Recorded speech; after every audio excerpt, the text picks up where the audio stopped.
ایک کپواڑہ میں مسلسل 3 دن جھڑپیں رہی ہیں کشمیری مجاہدین کی اور انڈین فورسز کی،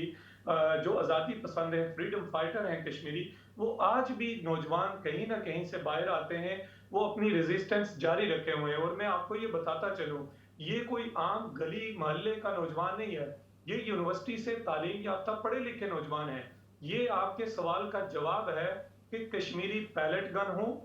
جو ان کے اوپر کالے افسپا جیسے قوانین ہیں وہ ہوں، یا جو فورسز کی اور انڈین را کی اور دیگر ایجنسیز کی جو جتنی بھی سنگینیاں ہیں جو مقبوضہ کشمیر کے اندر جاری ہیں، ان سب کے باوجود کشمیریوں نے جو